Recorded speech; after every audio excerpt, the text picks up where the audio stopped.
What is up, guys? Logan here again with another nightly watch list. Today is October 8th, 2020. Let's hop into the plays today. Let's hop into what I'm watching and what I like to see. You guys have been incredible with the support. I really appreciate. We just hit 1,570 subs. I made that little community post about it yesterday, and I appreciate all the support as always. Make sure you join the Discord. Make sure you leave a like and subscribe on this video, but let's get right into it. So I want to start off by saying I got a 93% return on my SPY 329, 323 put credit spread. And I want to talk about the opportunity cost and when I get down to my plays. But I'd like to shout out Maserati in the Discord for calling this play out in his call out channel on Tuesday. Really helped a lot, and he's going to be in an upcoming video as well where we talk about spreads and how to manage your risk. So I'm really excited for that. So I really appreciated that, but like I said, the opportunity cost was the reason why I sold it at 93% instead of 100% today, because I entered another spread, and I'll talk about that soon as well. So that's the difference too. I'll get more into it later, but LULU, I'm looking to enter position here shortly on them. I did not enter today, but I'm really excited to see their movement. I like the continuation pattern. And I'm kind of concerned about the expensive premium, so this might be something that I hop into next week, right? I'm just going to kind of see how the weekend goes and how LULU moves tomorrow, but I really like their pattern, and I still haven't entered. Their price hasn't really moved too much, so there hasn't been too much action for it. I think it's up $1 today. So I'm just going to continue to monitor it. I want to talk about SPY too. Rebounded pretty well again today.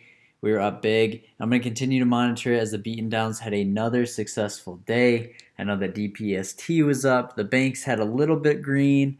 It wasn't anything too crazy, but we're still up all time on them. So everything's feeling pretty good on that stock, and a lot of the other beaten downs were performing well, and even tech did pretty well today. So that's something to keep an eye on as well. Nvidia was kind of sideways, and Netflix was decently sideways again. But we had like Facebook perform pretty well today with a couple launches and other stocks like that. Apple was pretty sideways most of the day as well. But I want to talk about BYND as it had another day in a row where it broke its all-time high for the year. And the sell-off barely affected them. And this is definitely still my favorite stock out there right now. Like I said, it's got room to run, but it may consolidate around its current range. I still like the setup to run to 215.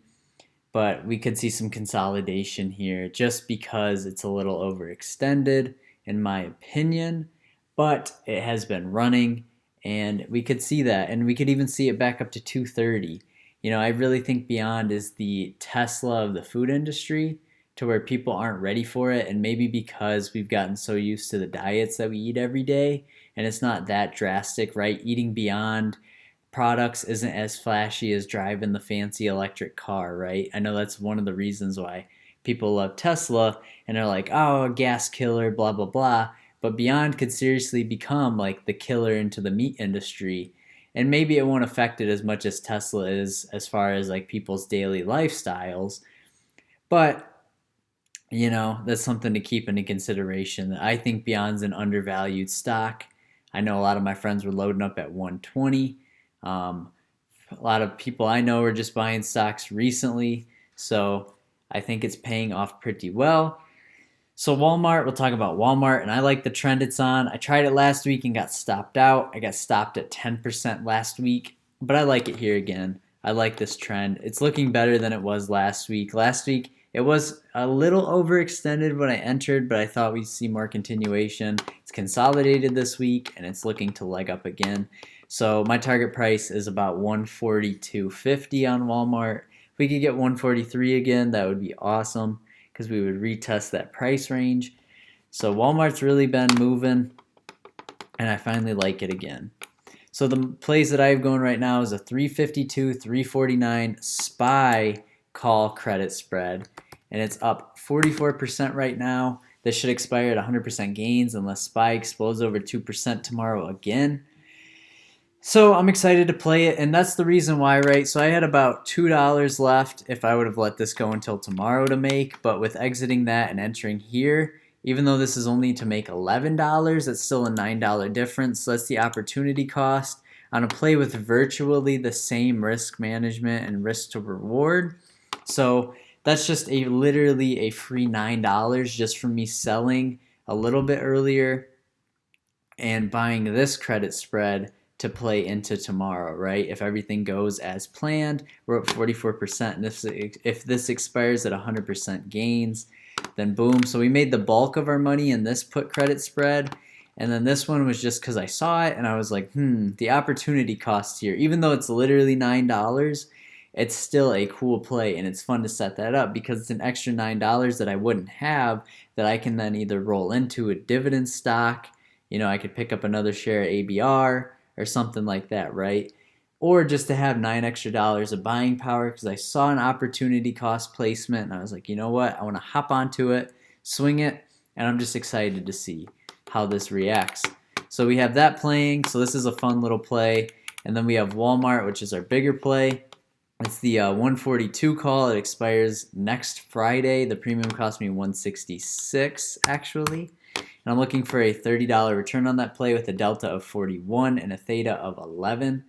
Walmart's at 141.77 currently after hours, which is 40 cents higher than it was at close. So I'm really excited for this play. Like I said, I want to get that $30 return. We'll look for dividend stocks for tomorrow, as I still have to add my $200 into dividend stocks every week, and then I'm going to do that this week. So I'm really excited. We might grab more AT&T. I like the price it's at. I just want to kind of diversify a little bit more just in case, just for insurance purposes, right? Like there's a couple sectors that I've wanted to diversify into.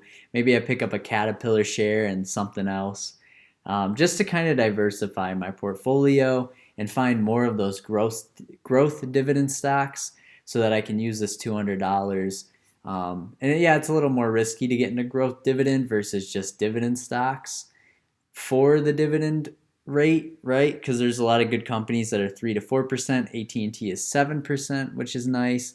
And just to get that passive income going so it can continue to take over and help me with the bills, or just reinvesting to continue to make me more money. Credit spreads have been a blessing, so this is my little spiel again. It's the same one from yesterday. I just really want to stress how happy I've been with these credit spreads that I've been playing and just making money throughout the day.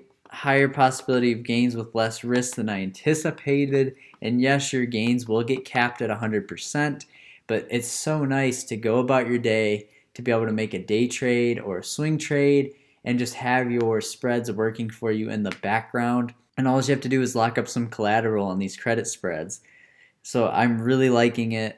I like the risk management. I like to watch it. And I know not to panic, right? And I have a stop loss on them too. So that's one thing that I like to watch as well, is just for any big movements to possibly offset that.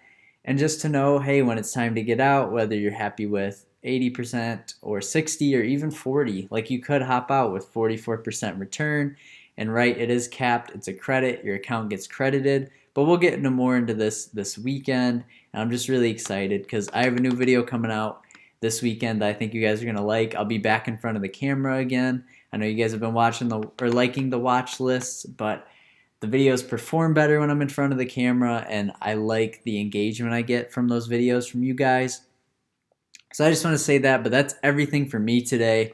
I'm excited to see you guys in the Discord tomorrow, in the premium chat tomorrow, and just talk you guys through plays. Do not forget to leave and like and subscribe. And then also, if you're feeling generous, you can always join the channel as a member. That really helps me out greatly, and it just helps everything and just helps me as a creator, supports me financially. So I really appreciate that if you guys did that as well. You can get some cool emojis and show them off in the chat. But I'm just excited to have you guys a part of the journey. I'm glad that we're making gains again. The market's up. My long-term portfolio got even better today, and I think we have more upside coming soon. So I'm really excited. Really appreciate all the support, and I will see you guys tomorrow, and I will see you in the Discord.